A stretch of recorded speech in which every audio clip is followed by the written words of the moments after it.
भद्रक जिला तिहिडी ब्लॉक अंतर्गत पाड़ियाबिंधा ग्राम पंचायत प्रतिष्ठित रामानुज विद्यापीठर वार्षिक उत्सव प्रतिभा 2025 अनुष्ठित हो स्कूल प्रधान शिक्षक कृतिवास जेना पुराहित अनुष्ठित वार्षिक उत्सव में मुख्य अतिथि भाव वरिष्ठ सांबादिक समाजसेवी रामनारायण नायक जोगदे पिलामानଙ୍କର उज्जवल भविष्य कामना करने सहित पाड़ियाबिंधा पंचायत ऐतिह्य एवं इतिहास परिभाषा बुझाए बोली वक्तव्य रखिते।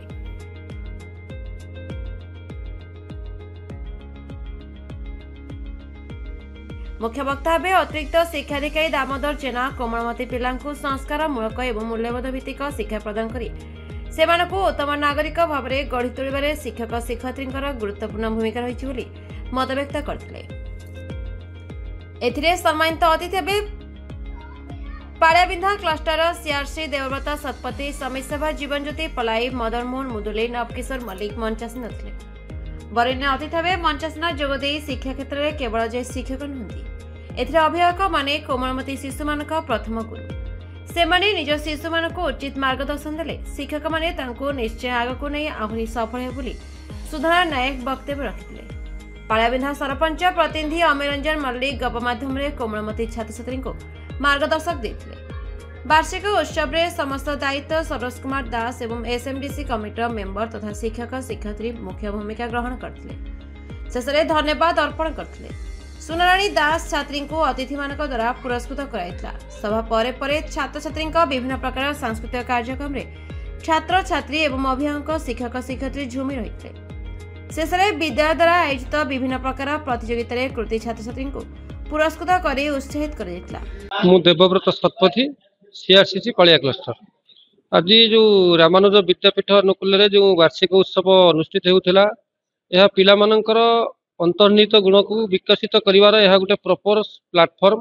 तेणु ये विद्यालय प्रधान शिक्षक को अनेक अनेक धन्यवाद जे प्रत्येक वर्ष ये जो वार्षिक उत्सव अनुष्ठित होती वार्षिक उत्सव अनुष्ठित करिवार जो मुख्य उद्देश्य होची जे गोटे वर्ष भितर जो कृति छात्र छात्री रहिले स्कूल रे विभिन्न प्रकार प्रतियोगिता होता है आपणकर शिक्षा पाखु आरंभ करी क्रीड़ा पर्यंत। तेणु प्रत्येक कृतित्वर जो निदर्शन ये वार्षिक उत्सव देखा मिलता है जहाँफल पिला माने सेमानंकर अंतर्निहित गुण को जो विकसित करें से अधिक प्रोत्साहित होगा आगू जावाई गोटे अभिप्रेरणा मिल जहाँफल से जीवन में अनेक गुड़े सफलता हासिल करें।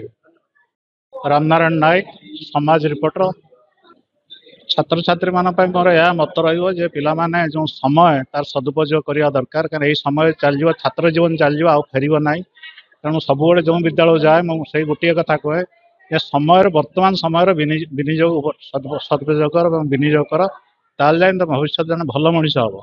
मु श्री दामोदर जेना एबीएकम बीआरसीसी तिहिडी ब्लॉक ये जो वार्षिक उत्सव अनुष्ठित होउची जो छात्र छात्री मानक भितर थिबा जो अंतर्निहित प्रतिभा अच्छी से प्रतिभा को विकसित करने विद्यालय स्तर रे जो कार्यक्रम गुड़िक होता है जो प्रतिभा से चयन करिथांती सेई चयन प्रतिभा मानक गोटे वार्षिक उत्सव रे तांको सम्मानित करा जाए समस्त सम्मुख रे यह करने द्वारा पिला मानक भितर अत्यंत आग्रह बढ़े एवं भविष्य रे से भल मनीषटीए ए समाज रे प्रतिष्ठित होगापाई चेष्टा करते।